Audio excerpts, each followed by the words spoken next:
Support comes from Hampton Roads Community Foundation, partnering with donors from all walks of life to improve southeastern Virginia through grants, scholarships, and leadership initiatives. Learn more at hamptonroadscf.org.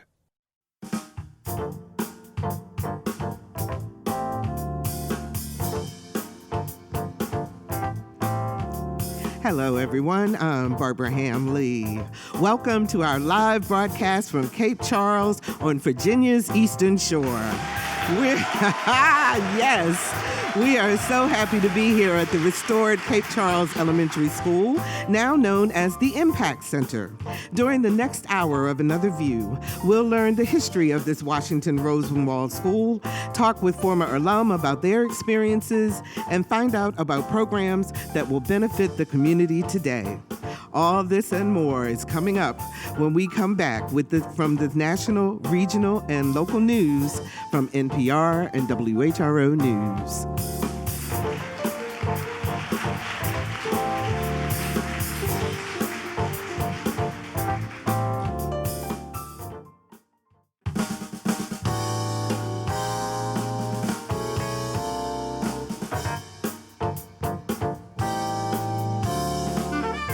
Discussing today's topics from an African-American perspective, this is Another View. Good afternoon, everyone, and welcome to Another View. I'm Barbara Hamley. We're live in front of a studio audience in the studio here in Cape Charles, yes. We're at the historic Cape Charles Elementary School. This is a school that educated Black students on the Eastern Shore during segregation. And we also want to say a very special thank you and welcome to those of you listening to us on 90.1 WHRX Nassawadox or 91.9 WHRE Eastville. We're here in your neighborhood, so we're glad that you are here. Thank you so much.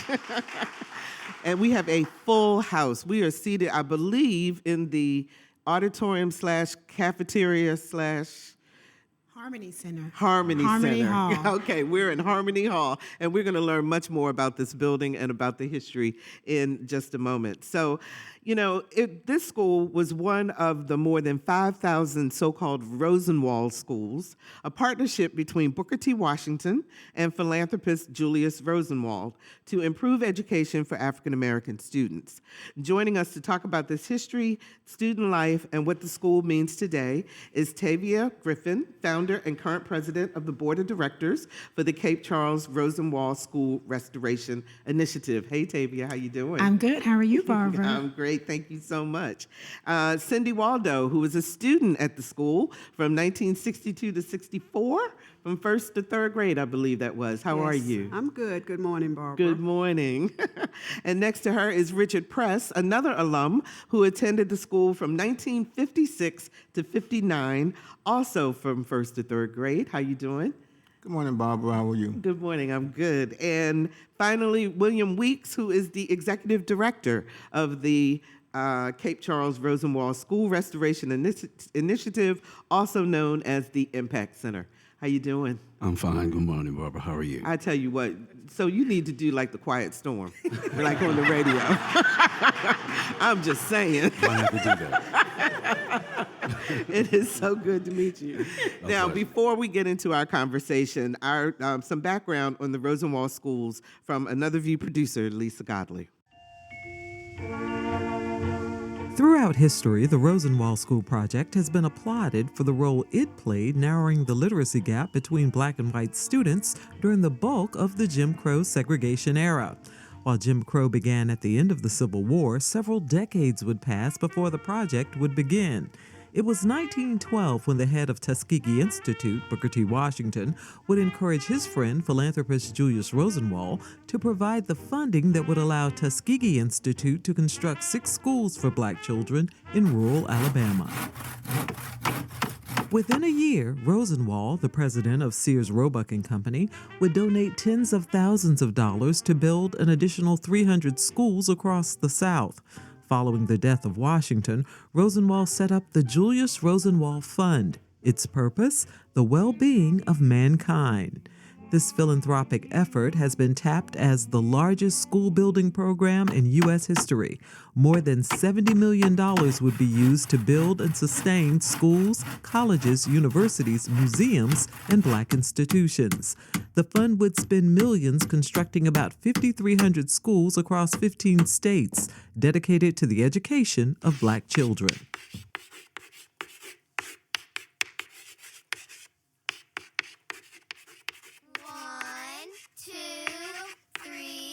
Here in Virginia, there were 382 Rosenwald schools and auxiliary buildings constructed.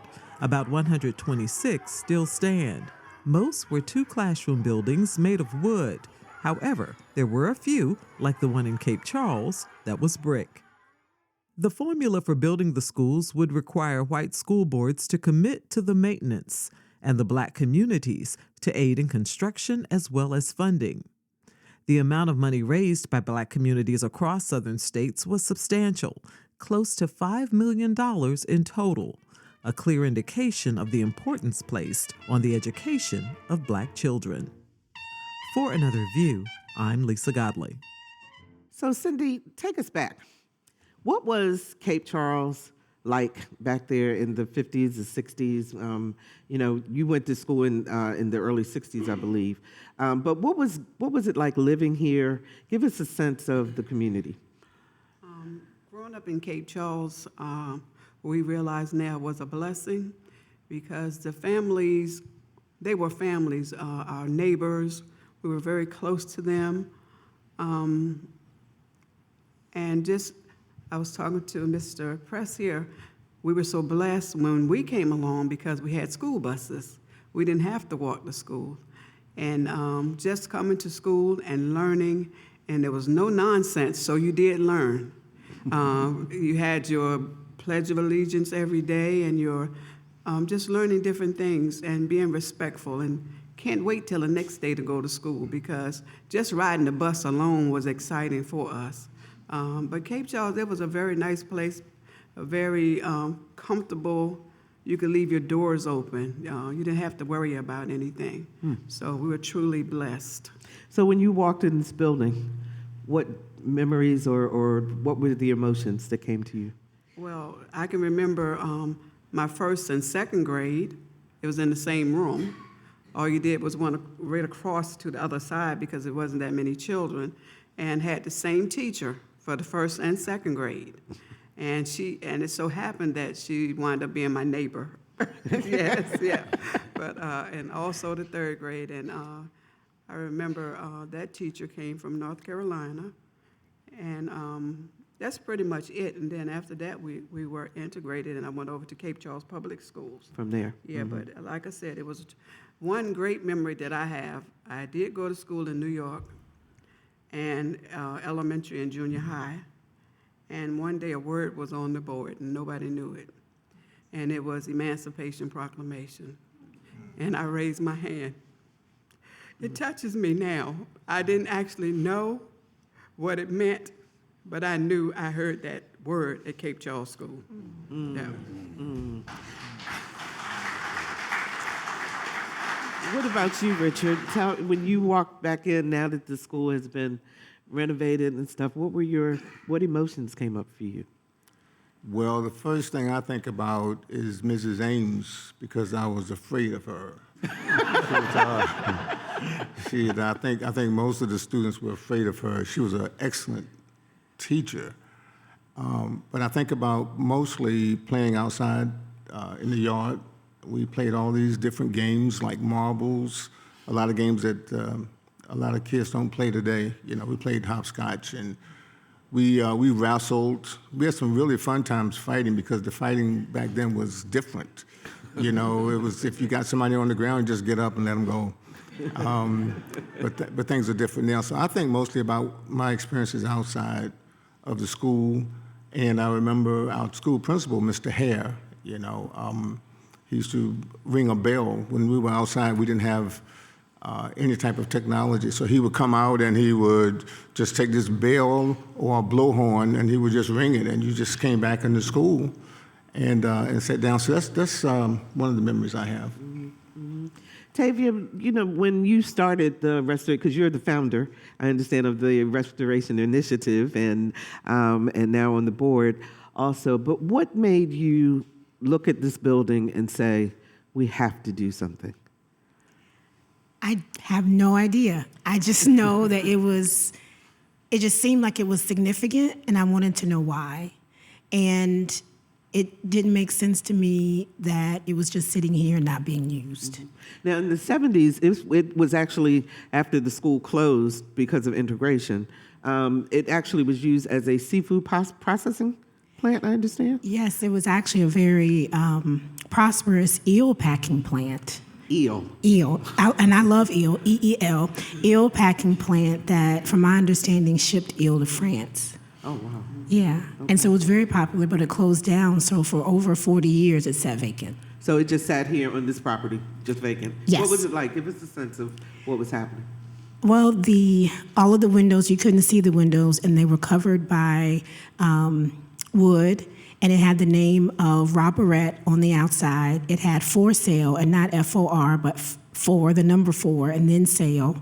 It was faded. There were roots coming out of the original roof, and it just looked like probably there was somebody in there, but you didn't want to find out if it was. So you said, okay, we need to do something, but how did you rally the community? How did you guys come together?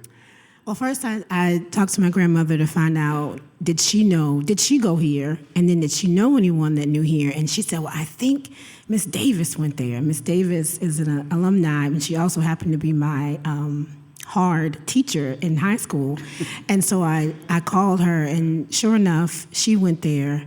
And there were some other people that she knew that went there, and we put a meeting together. We had some people from town council come, and the planner came, and we had the alumni come in the morning, and then we had lunch, and we had the town people come and to sit down and talk together. So my husband and I made sandwiches, and and everybody came to First Baptist Church to talk about it. And they decided that it was worth it? They decided that the history was worth it. At the time, the price of the building was too much for anyone to reasonably afford. And so we knew what it was assessed for, and we knew what it was going for. And so really then it became a quest to preserve the history of what happened in this building and the community surrounding the history of the building. So tell us some of the history that you learned about the building. Well, there's so much, and so I will just start some of the things we heard Ms. Lisa already say, but there were actually 4 of these schools built on the Eastern Shore, 1 in Northampton County and then 3 in Accomack County. And this school opened in 1929. It was built by contractor C.J. Russell, and really in the 1921 is when a group of African-American men that were from the town started going and talking to the town council, asking them, we need to have a public school built. At that time, African-American children were meeting in a church. And they would lobby for around 8 years, and they put money together, and they wanted to buy a property that was at the corner of 13, the main thoroughfare, and the road coming into Cape Charles. And the town council, and you can see this in the minutes, the town council said, no, we do not want a Negro school at the gateway of Cape Charles. That would not look right. But these men were persistent. They kept going back to town council, and a property came up for sale for $600 next to the town dump. And and the decision was made to allow the school to be built next to the dump. So that's where the school was built. And Rosenwald put money together, but altogether the building was around $16,000. That was an enormous amount of money back in that day. It was. Yeah. And the Rosenwald Fund put together around $1,600, but the African American community put together $1,000 to give to the school, and the remainder was from the town money, I think of the state fund. And also they put in the sweat equity, the black community did. That's correct. To actually build. Yes. Build the building. That's right. Wow. I want to ask our 2 alum, because, there's always controversy or always a yes and a no when you talk about a segregated school versus an integrated school. And I know both of you are very proud of the education that you received here, but I wonder if you could talk about, Mr. Price, the difference that you felt being here at this school versus when you joined other schools for integration. Sure. So, well, first thing is that we had to walk to school every day, rain, snow, whatever. My walk was about a mile from here. I lived on Madison Avenue, and we were expected to make the perfect attendance. Well, our parents and our teachers expected us to make the perfect attendance. Didn't matter what the weather was. One of the first things I noticed, too, was that this school didn't have a bathroom in it.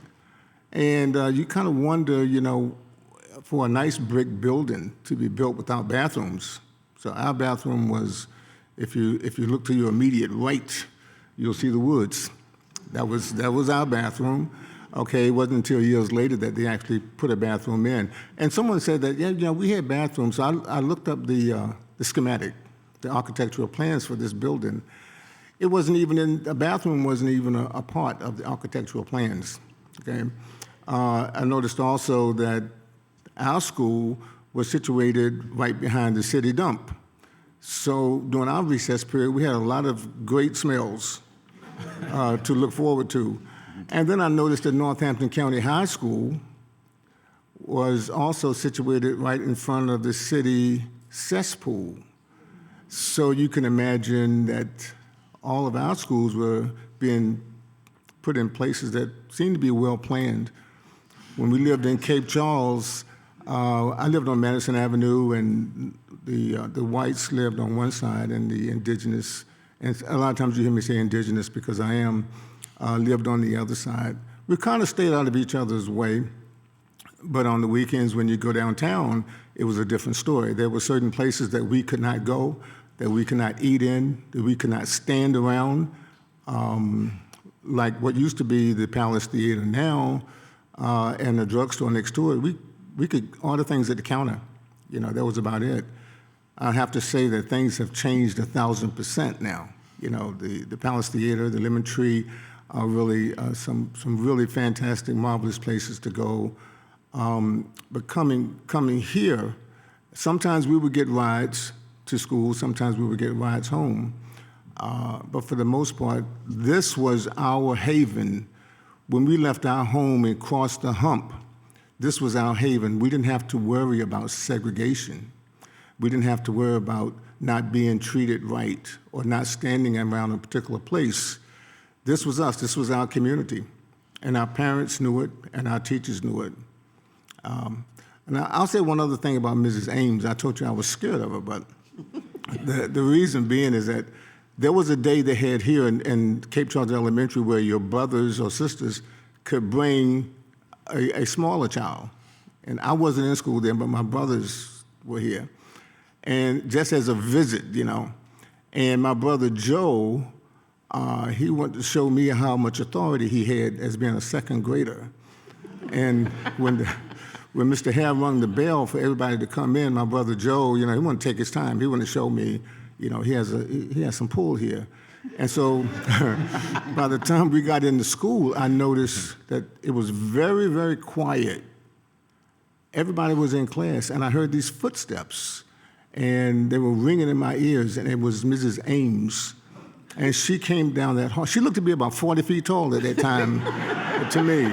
And she came and she took my brother Joe up by the ears, which it looked like, and she lifted him and took him back to the classroom, and his feet were kicking like a little fish. And I found out later on that she really didn't pick him up by the ears, it just looked that way. And I said then that I never wanted to be in that lady's class. But when my time came to be in the first grade, she was my teacher, and I cried, you know, most of the. But I found out later on that this lady was so intelligent, and she taught so many children the basics. She taught me how to draw the alphabets, the ABCs. And so I talk about it a lot, but she was really very influential in my life. Yeah. What about you, Cindy? In the town of Cape Charles, where I grew up, over on what we call Peach Street, or up in we had two sections, Jersey and Sweet Kingdom, so we called it at the time. But we weren't allowed to come downtown. The only time we came to Mason Avenue is when we needed to buy some shoes or something like that. We had to stay within our neighborhood. In the school, when we were integrated, a group of us just sat together, and we didn't mingle at all. Even if you saw somebody in the grocery store, they just act like they didn't see you or anything like that. Did And you the mingle at teachers- school? No. Not even at school? Not even at school. We like recess time, we hung together. Yeah. And even we didn't have, even upward later years, we didn't have a prom together until later 80s, until it almost time for them to close. Our Wow, parents. so the black students had a prom and the separate, white students had a yes. prom.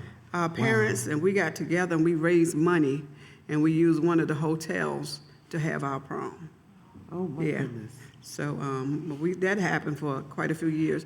And then the first prom that they had together, we did have a black queen and white king. And White King. So, yeah.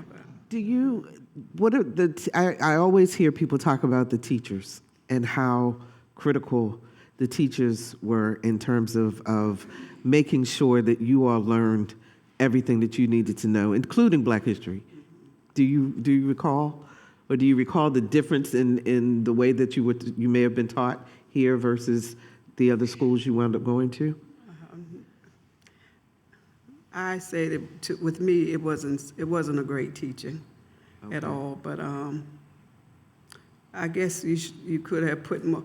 I'm gonna just say for myself, when I came back to Cape Charles, and I was in high school, not understanding about point systems, getting you in college and everything. I had three home ec, 2 study halls. I mean, things like that, because I wasn't set aside with a counselor telling you all that you needed to have in order to graduate, or not only graduate, you graduated because you didn't have too much, you had a math, you had an English, but no electives, no anything. It just wasn't a good thing, so. I've heard, and I'm wondering, Mr. Price, if you would tell me, were you told that your options were to go in the military and not to go to college?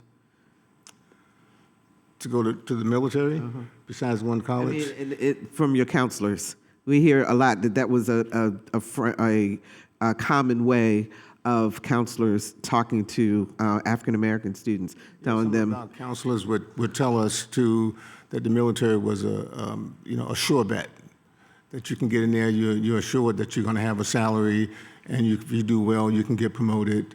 But for a large period of time, they did not encourage college because they thought about the financial situation. And finances were, if you didn't get a scholarship, you didn't have too much opportunity.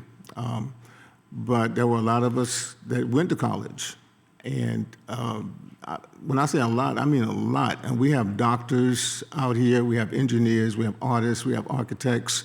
We didn't let those type of comments stop us. But we had a really, really good counselor. Her name was Mrs. Smith. She was the principal's wife. And so she was a very compassionate person. Okay.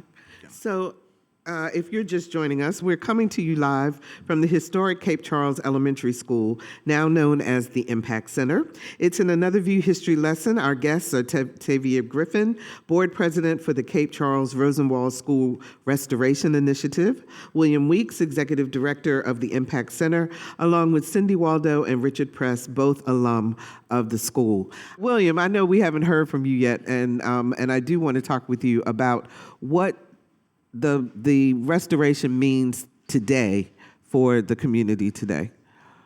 Absolutely. So one of the amazing things, as you listen to everyone up here who's been really talking about the history, you hear the legacy. And one of the things that's been really special to me and special to this entire movement, and I do consider it a movement, is that we are still paying it forward by standing on the foundation, the legacy that was here with this building and all of the wonderful educational opportunities that it afforded.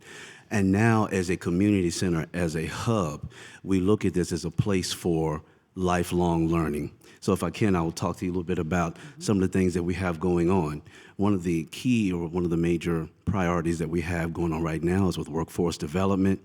We have established an amazing relationship and a partnership with our local Eastern Shore Community College, who has been working very tirelessly with us to mirror workforce development classes from the school actually here into our building. So for those of you who may not be familiar, here in Northampton County, when you look at having to travel to the community college, that's quite a distance, and depending on how far south you are, you could be looking at an hour drive. So one of the things that we want to look at is also how do we remove barriers, and we know that transportation is absolutely a barrier for many residents here. So by having those classes here, our GED classes, English as second language, digital literacy, and so on and so forth, people have access to those classes right here in their back door here in Northampton County, and having to travel northward to go to the community colleges is not a challenge. So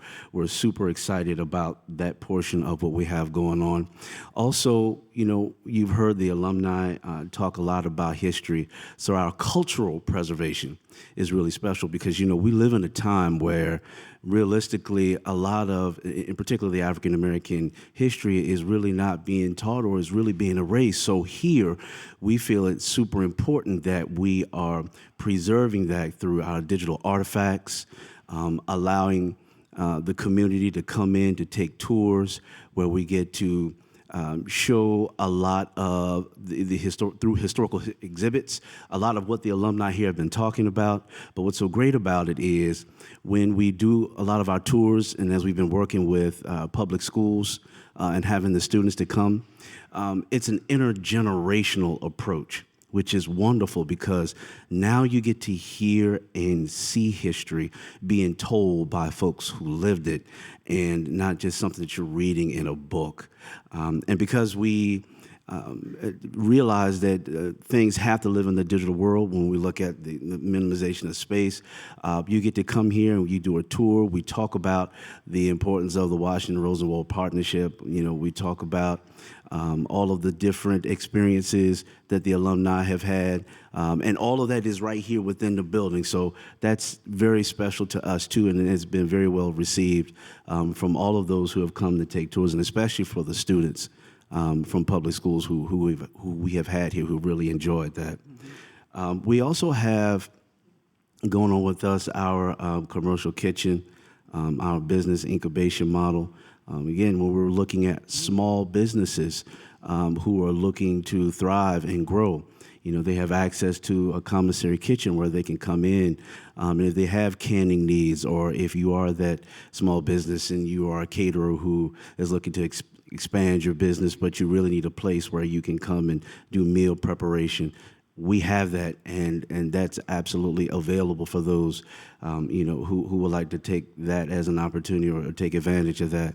Also, we're looking at where we can utilize our commissary kitchen for different classes, so culinary arts classes, and we're already working to secure agreements with folks in the community who would like to come in to do things of that nature, and who are doing manufacturing with their own products. So we're super excited about that. We also have a grant that you will be seeing here that we will be working on very vigorously for the fall and for the time to come, that we received, where we can start doing some youth programming, after school youth programming that we will have here at the Impact Center. I had a focus that was really specific more with music. We know music is a universal language. And when we deal with the youth, you always want something that they will find to be interesting, to get them here into the building, to want to learn, to want to look at, other opportunities that they can take advantage of. So through this grant here, with this, they'll get to learn the other side of sound and music. We all know that there's things about sound and music that we love, but we don't know why. So there's that science, there's that mathematics, there's that engineering portion of it. So they get to come here, they'll get to learn about that, but they also get to be a part of something that they really enjoy. And then once that project is over, we're scheduling this where the community will get to come in and to see what they were able to create through their music. Yeah. Lots and lots of things going on, keeping that educational bent happening. Tavia, has there been any pushback in terms of this school being restored, in terms of the history? I wouldn't call it pushback. We have heard thoughts about what it should be and what it should not be. We've heard people say, "Where are you really reaching the populations that you should reach?" And we've had questions about the changing of the name. I was going to bring that up. I know you were. That's why I brought it up before you. So I think just starting with that, the name of this building has always been Cape Charles Elementary. And I would dare you to say anything else because the alumni will let you know that it is Cape Charles Elementary. However, because the school was what we call a Rosenwald School, people started relating to the school as Cape Charles Rosenwald School. When for the community, they were like, well, what's that? They had no idea. So the alumni at first didn't even know what a Rosenwald School was. They knew it as Cape Charles Elementary. So when we decided to change the name to the Impact Center, that was for several reasons. One, we wanted people to understand the legacy. And even before it became the Impact Center, like William was saying, it already had impact. The impact was the people that you see on the stage, the thousands of people that graduated, African Americans that graduated from Rosenwald Schools, like Maya Angelou and others like that were impactful in the United States, impactful in the world. And then we thought about, okay, what do we want to do later with this building? And it came back to impact. And so for us, it seemed natural and it seemed like, okay, this is a good thing. And you all actually include Booker T. Washington. You call it the Washington Rosenwald School because that usually is just Rosenwald. Usually it's just Rosenwald. We actually got that from Brent Leggs, who was just named the president and CEO of the National Trust for Preservation. Who will be in Williamsburg in October. He will be in Williamsburg in October. I will be there too. Yes, I will too. But we got a grant from them. So these beautiful windows that you see, the original windows, was because they were in the attic and they were restored by a grant through that organization. And he coined that, and his point of coining Washington Rosenwald was because Washington is the one who had the idea. He had the idea, and then he went to Rosenwald to help him with the idea.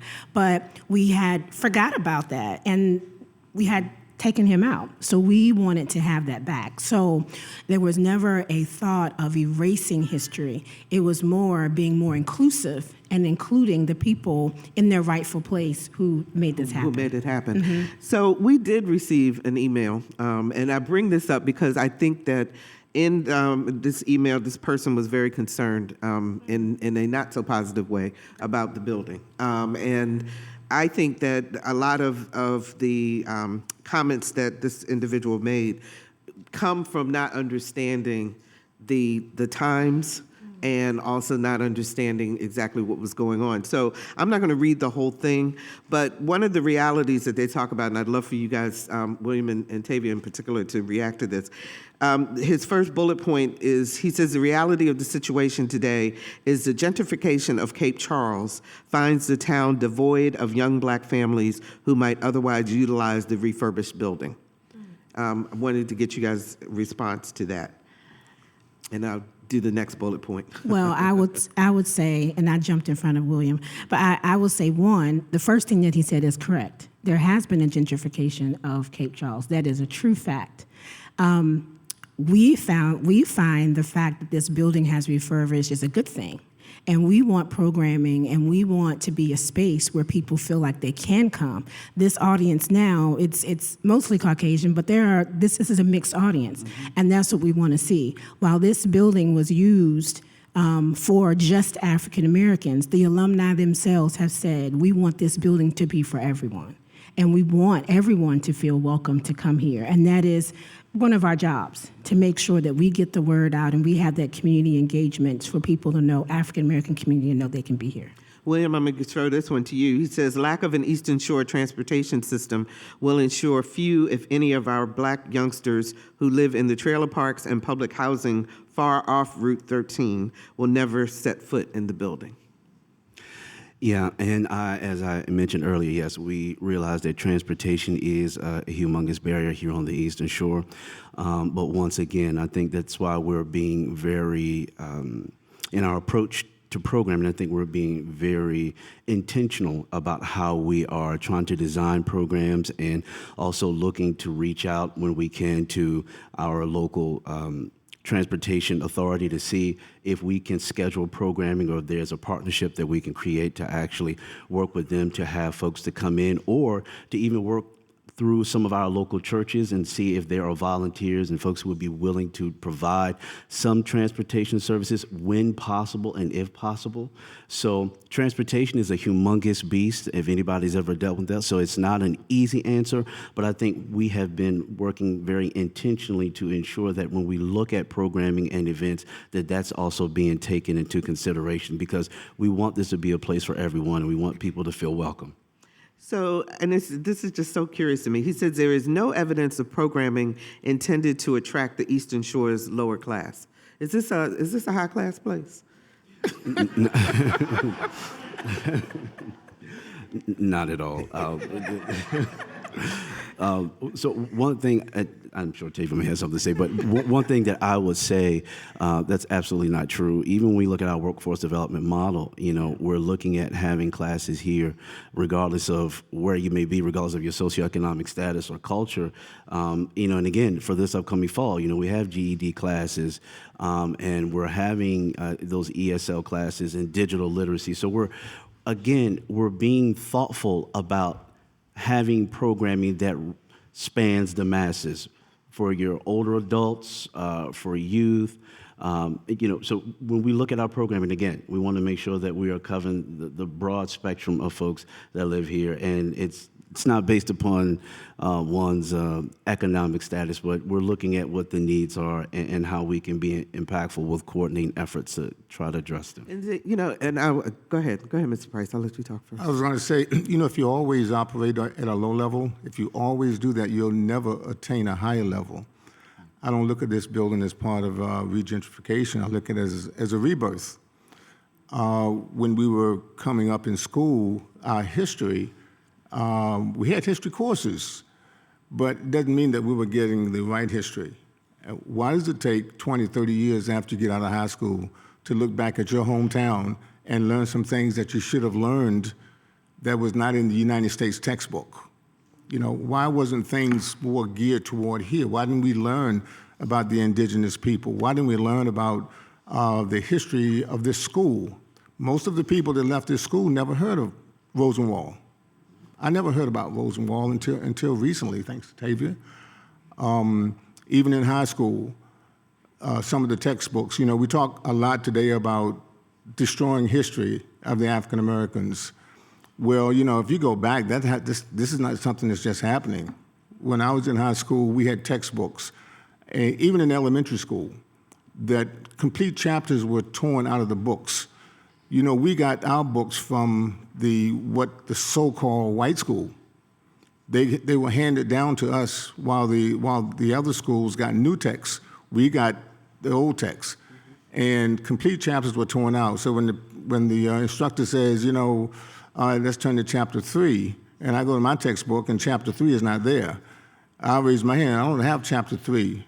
Then you hear cries across the room. Oh, I don't have it either. I don't have it either. What was in those chapters? Why are they all taken out from the textbooks?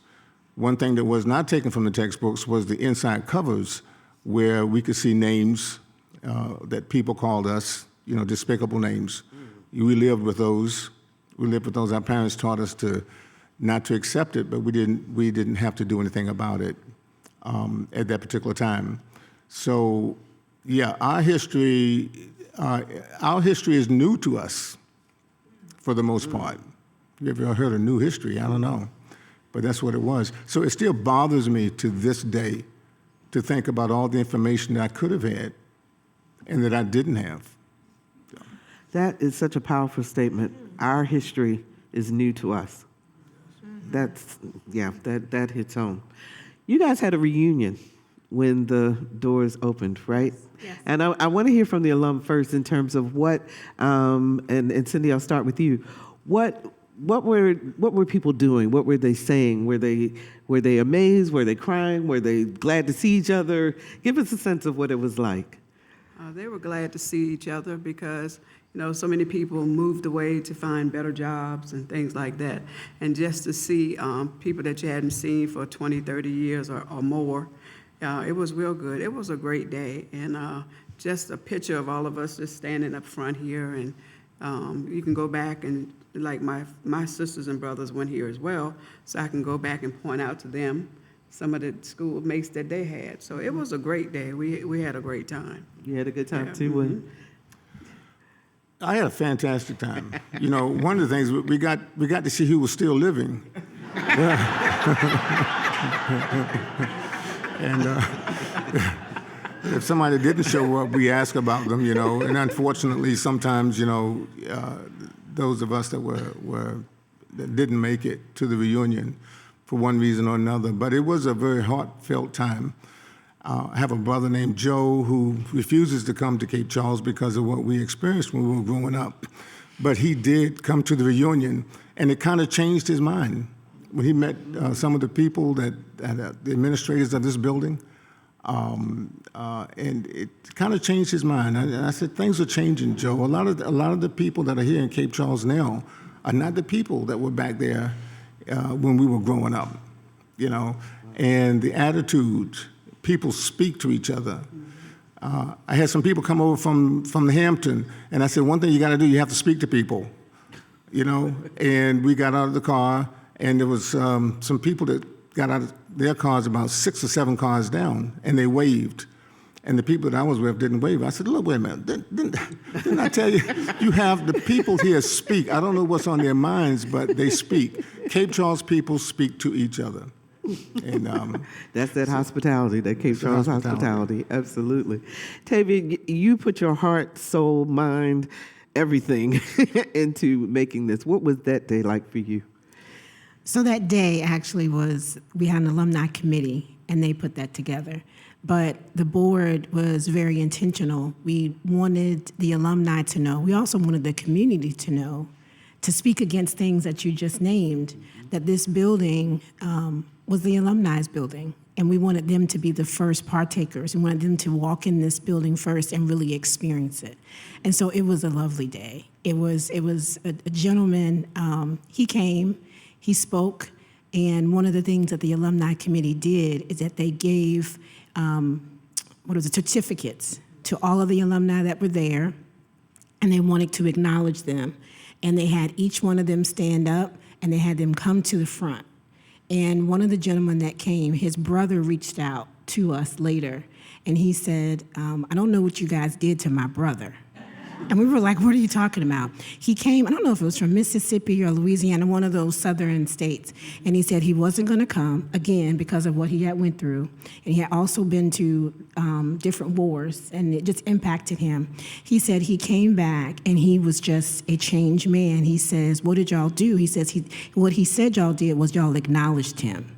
You all acknowledged him, and I think Miss Sabrina, I think I saw her in the audience, she called out their names, and she recognized his service, and she said, thank you for your service. And his brother emailed us and said he's a changed man. Wow. It was wonderful. It was Impact awesome. to this day. William, what was it like for you? Because you came in October, I believe, of last year as the new executive director. Yeah, I tell you what, just coming in, I thought it was really special, and for me, I knew then from that event that this was a place for me because I just loved the unity. I loved everything that particular event stood for, and just to sit and to watch the alumni. And I tell you what stood out to me was to watch the alumni walk in the building, and you could see them in different pockets of the building. They could tell you what they were doing when they were younger and what was happening and what was going on. And then in another pocket of the building, you would see them just hugging and holding each other, and that would go on for, all throughout the day. They would just hug and hold each other. So it was really special. And I think it really solidified for me that this was the place where I really needed to be and where I felt that there would be so much impactful change being done here with this work. So, William, what room are we in now? Let's talk about the building and the different, like when it was school, what was happening in this room that we're currently in? So this. Go ahead. Okay, yeah. So this is Harmony Hall here, and I'm not quite sure. I think maybe I will toss this one of the alumni, to one of our alumni, okay, who could talk specifically what they remember what's happening in this room, and then I'll come back to it and talk a little bit about why we named it Harmony Hall. Okay. Well, this room was where we first gathered. Every day we came in, all the students gathered in this room, and we had an assembly. We had to have prayer, we had Bible verses, we had the Pledge of Allegiance, and whatever words that the principal wanted to give us to start our day. It was always something very positive, always something positive. Positive in a stern way, okay? So, and then after we left this room, then we went to our classrooms. Okay. And what were the classrooms like? They were just very small, and like you said, stern. You said you had 2 grades. Yes. When you first come in the door, 2 rooms on the right-hand side there. That was like first and second grade right in that area, or second and third, yeah. Okay. So, so like you said, you broke off and you went with your teacher. And you listen because you might get that ear pulled or that ruler or something like that. So, yeah. And William, you said you wanted to talk about why you named it Harmony Hall? Yeah, so it really wasn't my name per se, but I think when you think about Harmony Hall, this is a place, and just alluding back to what I said earlier as far as being a community center and a hub, but when we bring people all together, and when you look out here, this is truly a reflection of this right now. So everyone comes together with one mind, one sound, in harmony together, regardless of culture, race, what your socio background is, it doesn't matter, but we can all come together on one common ground and for the good of the cause. And so when we think about this room, that's the reflection of that. So I believe we asked this question earlier in the audience, but how many of you in the audience, this is the first time you've been in this building? So that's the majority of the audience. So you've expanded the word again, absolutely. So Tavia, I'm curious, are you in touch with other communities who are trying to revitalize their Rosenwald schools? And have you guys set kind of set the standard in terms of helping to fundraise and all that?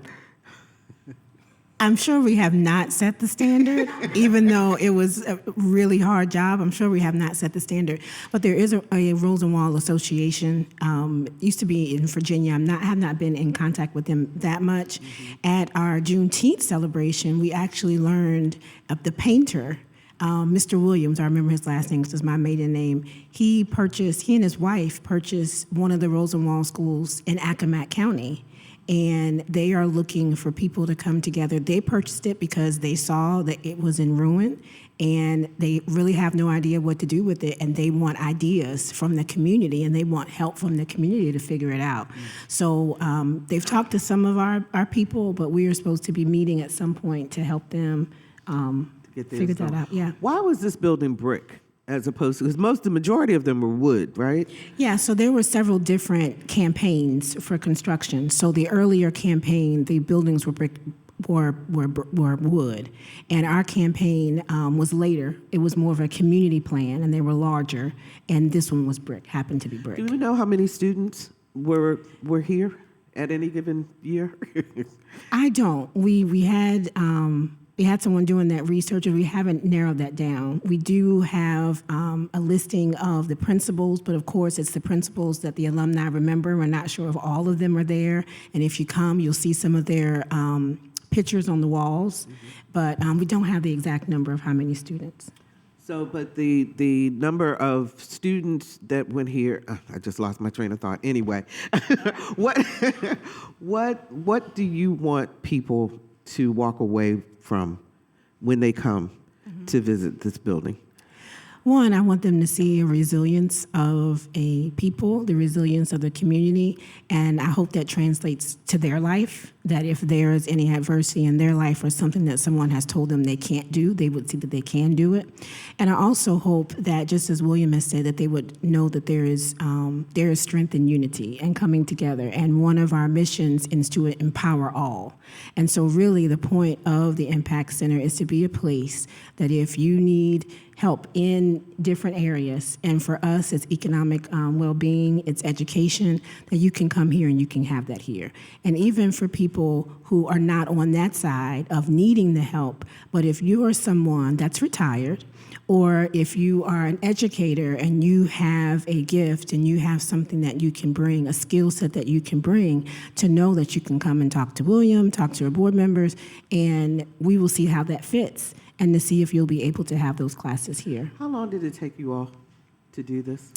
So the pictures that you'll see of my daughter, my oldest daughter, she was 6 months at First Baptist when we put the first marker out there. My dear Eden is now 15. So that's like 15 years. But I will say, we did not purchase the building until 2019.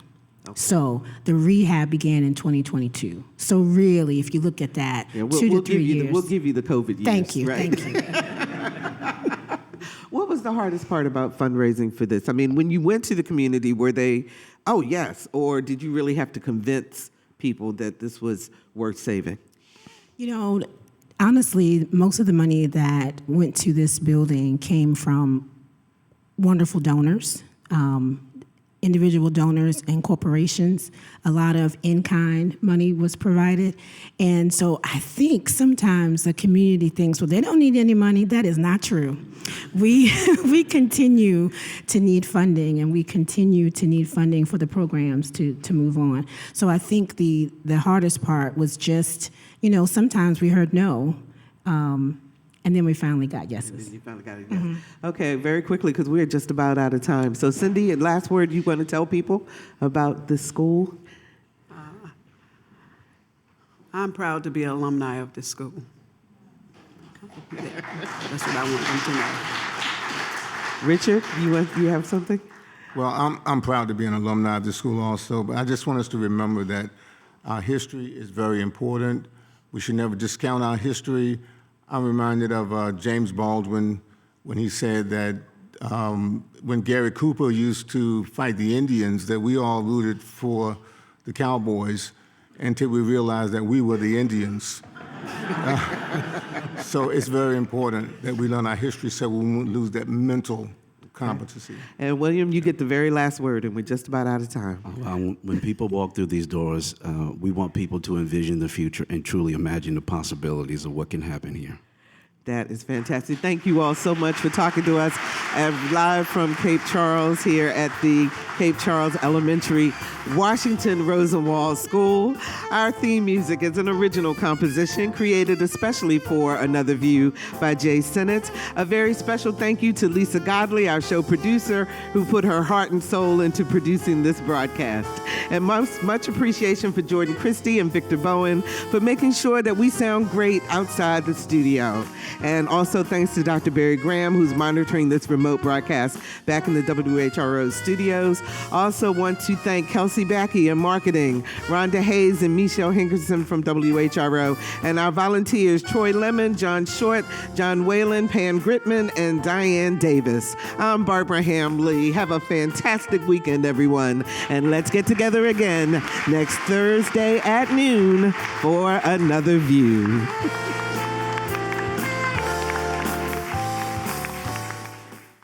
Support comes from Hampton Roads Community Foundation, carrying out your charitable wishes forever, whether it's helping shelter animals, feeding the homeless, enhancing the arts, or supporting students. Learn more at leaveabequest.org.